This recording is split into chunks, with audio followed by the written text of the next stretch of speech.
Imagine a leader so ruthless he'd slaughter thousands just to commemorate his mother's death. Now let that sink in.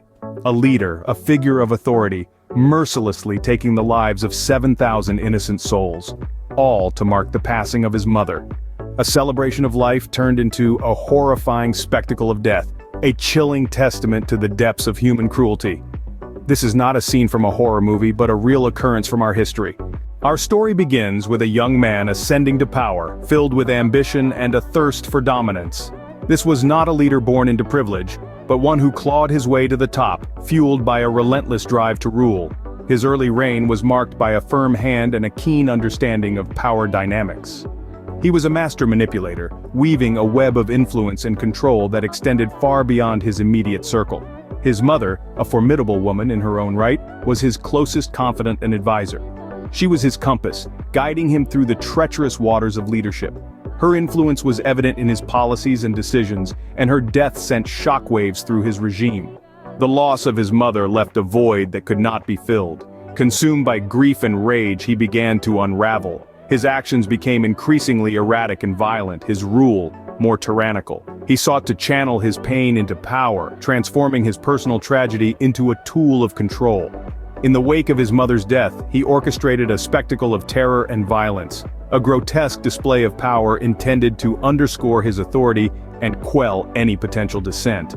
It was a chilling demonstration of his capacity for cruelty and his disregard for human life. But it was his mother's death that would mark the beginning of his most brutal phase. In the name of honoring his mother, the leader orchestrated a horrifying event that would shock the world. In a twisted tribute to his mother, the leader made a decision that would forever mark him as a figure of unprecedented brutality.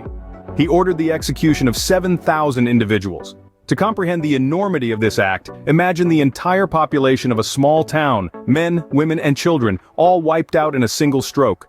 The leader saw this horrifying act as a form of tribute, a grand display to honor his mother's memory. The mechanics of this massacre were chillingly methodical. The victims were rounded up systematically, their lives extinguished with cold, calculated efficiency.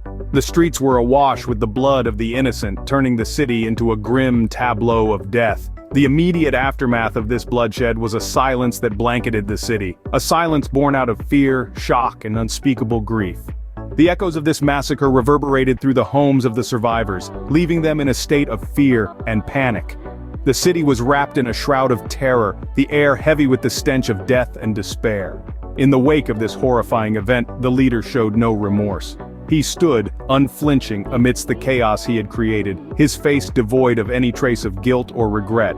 This act was not an impulsive outburst of violence, but a calculated move designed to instill fear and assert dominance. It was a stark demonstration of his power and his disregard for human life. This massacre was a turning point in the leader's reign. It was an act that took him beyond the realms of an authoritarian ruler to that of a ruthless tyrant. It was a clear message to his subjects and to the world at large about the lengths he was willing to go to maintain his power. The leader had not only cemented his power but also his reputation as one of history's most brutal rulers. The world looked on in horror as the news of the massacre spread.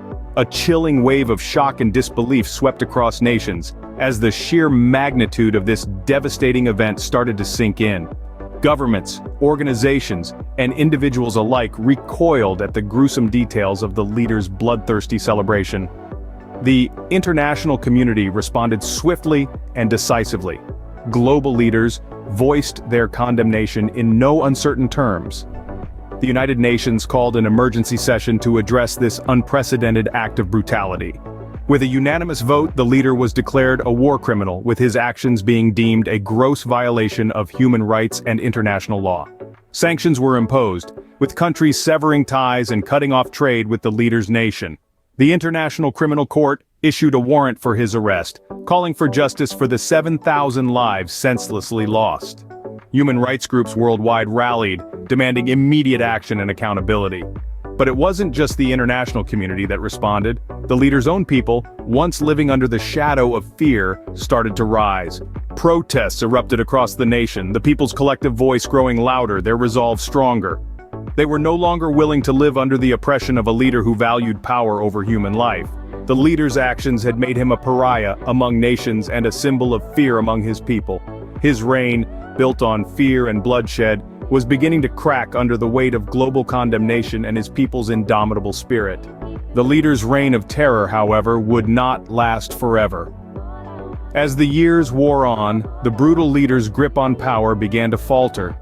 His excesses were becoming impossible to ignore, and the world was beginning to take note. The leader's actions had isolated the country, both politically and economically.